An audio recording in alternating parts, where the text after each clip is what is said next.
Assalamualaikum warahmatullahi wabarakatuh. Salam sehat dan sejahtera bagi kita semua. Kali ini saya menyajikan koneksi antar materi pada modul 2.1 pembelajaran berdiferensiasi. Sebelumnya perkenalkan fasilitator kami yaitu Ibu Herta Sialagan SPD MM dan juga Ibu pengajar praktik Ibu Rika Suningsih SPD. Apakah yang dimaksud dengan pembelajaran berdiferensiasi? Yang pertama, pembelajaran berdiferensiasi adalah serangkaian keputusan masuk akal yang dibuat oleh guru yang berorientasi kepada kebutuhan murid. Kedua, pembelajaran berdiferensiasi didefinisikan sebagai usaha guru untuk menyesuaikan proses pembelajaran di kelas untuk mengenali kebutuhan belajar individu murid. Sedangkan menurut Tom Rayson, dalam kelas yang mengimplementasikan pembelajaran berdiferensiasi, seorang guru melakukan upaya konsisten untuk menyesuaikan kebutuhan belajar murid.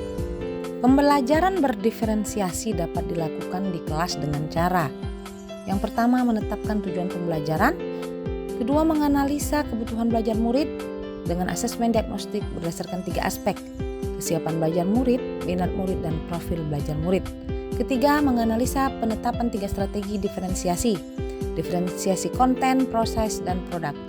Keempat, implementasi pembelajaran sesuai RPP yang berdiferensiasi. Dan yang terakhir, melaksanakan asesmen pembelajaran yang sesuai dengan tujuan pembelajaran. Lantas bagaimana pembelajaran berdiferensiasi dapat memenuhi kebutuhan belajar murid dan membantu mencapai hasil belajar yang optimal? Guru dapat menganalisa kebutuhan belajar murid berdasarkan 3 aspek. Yang pertama, kesiapan belajar murid adalah kapasitas murid untuk mempelajari materi, konsep, atau keterampilan baru. Yang kedua, minat murid. Yang pertama, membantu menyadari bahwa ada kecocokan antara sekolah dan kecintaan mereka sendiri untuk belajar. Yang kedua, mendemonstrasikan keterhubungan antara semua pembelajaran. Yang ketiga, menggunakan keterampilan atau ide yang dikenal murid sebagai jembatan untuk mempelajari ide. Dan yang keempat, meningkatkan motivasi murid untuk belajar. Dan pada profil belajar murid, terdapat preferensi terhadap lingkungan belajar yang termasuk di dalamnya adalah suhu ruang, cahaya, dan tingkat kebisingan. Lalu pengaruh budaya, santai, terstruktur, pendiam, ekspresif, personal, impersonal. Dilanjutkan dengan gaya belajar, auditorial, visual, dan kinestetik.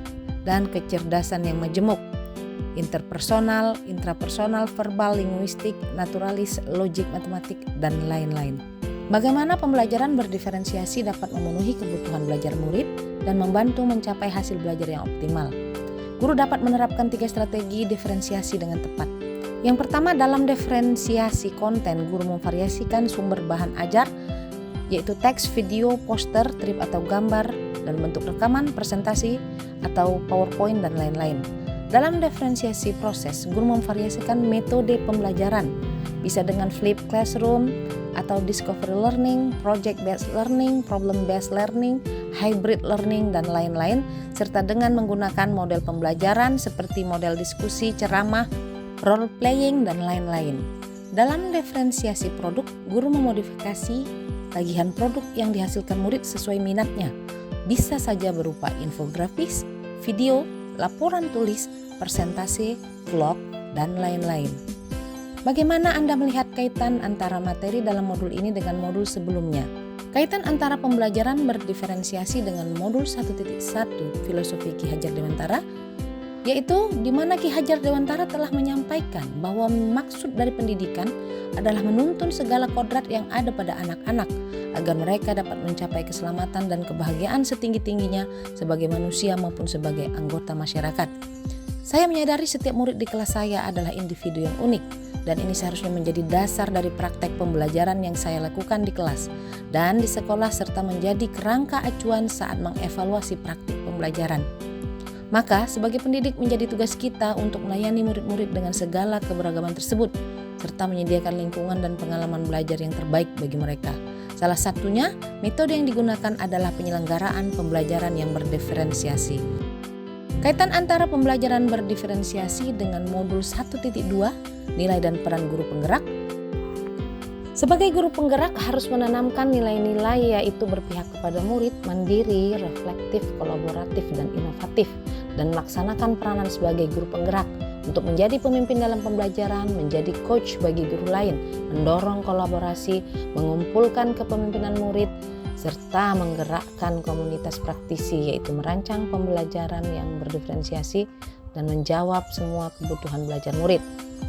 Prosedur rancangan pembelajaran berdiferensiasi tidak harus merancang banyak desain pembelajaran sejumlah siswa, tetapi pembelajaran berdiferensiasi haruslah berakar pada pemenuhan kebutuhan belajar murid dan bagaimana guru merespon kebutuhan belajar tersebut. Kaitan antara pembelajaran berdiferensiasi dengan modul 1.3 visi guru penggerak. Dalam menyusun visi guru penggerak, guru dapat menggunakan tahapan bagja untuk mewujudkan visi yang berpihak pada murid. Dengan visi yang berpihak pada murid, pastilah akan terwujud pembelajaran yang berpihak pada murid, yaitu sebuah pembelajaran yang mampu menjawab kebutuhan yang berbeda-beda pada murid dalam bentuk pembelajaran berdiferensiasi. Kaitan pembelajaran berdiferensiasi dengan modul 1.4 budaya positif.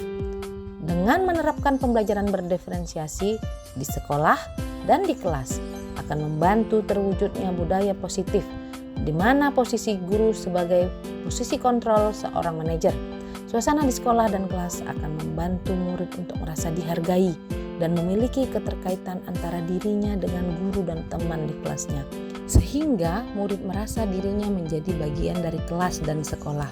Demikianlah yang dapat saya tampilkan pada kesempatan kali ini. Wabillahi taufiq wal hidayah. Wassalamualaikum warahmatullahi wabarakatuh.